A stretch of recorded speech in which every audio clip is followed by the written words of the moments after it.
تم ماموم ہو یا نہیں، پہلے تو یہ طے کرو کہ تم ہو کون، خود امام ہو یا ماموم ہو تم. اگر ماموم ہو، امامت کے قائل ہو، امامت کے پیروکار ہو، امامت کو اپنا عقیدہ و ایمان سمجھتے ہو تو ماموم ہو. ماموم یعنی امام کے پیچھے چلنے والا، جس کا کوئی امام ہو. لِكُلِّ مَعْمُومٍ امام، اگر تم ماموم ہو تو تمہارا امام ہے. اور چونکہ تم نے علی ابن ابی طالب کو اپنا امام بنایا ہے، تو میں بتاتا ہوں کہ میری امامت کا اصول و اسلوب کیا ہے، میری امامت کا طریقہ کیا ہے، اور میری امامت میں تمہیں کیا کرنا ہے. اگر قدرت نہیں ہے میری طرح کرنے کی تو کم از کم کوشش کر کے میری مدد تو کرو. دنیا کو یہ تو بتاؤ کہ علی ابن ابی طالب کا طرز حکومت ہو سکتا ہے، عملی ہو سکتا ہے، طرز زندگی اپنایا جا سکتا ہے، یہ میری مدد تو کر کے دیکھو تم.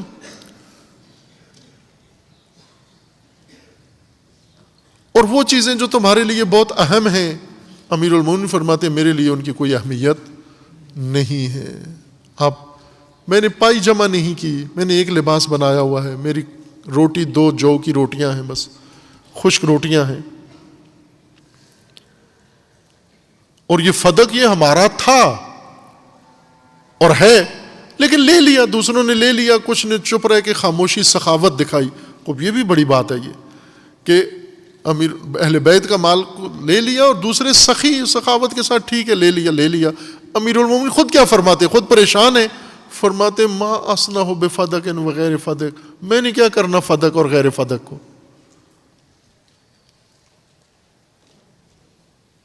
میں نے کیا کرنا ہے اس کو. ایک شبر جگہ کہتے ہیں امیر المومنین میں نے نہیں لی، میرے پاس نہیں ہے. قبر کی جگہ ہے، وہ جتنی بڑی بناؤ پھر مٹی ڈال کے تنگ ہو جاتی ہے. یہ امیر المومنین علیہ الصلوۃ والسلام کا اسوہ ہے. اور امیر المومنین فرماتے ہیں کہ میں اس بات پہ خوش رہوں کہ میں امیر المومنین ہوں، لیکن میں لوگوں کی عملی دشواریوں میں ان کا مددگار نہ بنوں، ان کا مشکل کشا نہ بنوں، اور میں ان کا روز مرہ کی زندگیوں میں اسوہ و نمونہ نہ بنوں. صرف اس بات پہ خوش رہوں کہ میں امیر المومنین ہوں. عزیزان من، کوئی مماثلت، کوئی شباہت ہونی چاہیے امیر المومنین کے ساتھ، جو امیر المومنین کو مانتے ہیں، امیر المومنین مانتے ہیں، جو امام مانتے ہیں، ان کی کوئی شباہت اس ماموم کی اپنے امام سے ہونی چاہیے. جو خلیفہ مانتے ہیں، اپنے خلیفہ کے ساتھ کوئی شباہت ہونی چاہیے. جو مانتے ہو، جو نہیں مانتے ان کی بات نہیں ہے، لیکن جو مانتے ہیں تو وہ تو قبول کریں امیر المومنین علیہ الصلوۃ والسلام.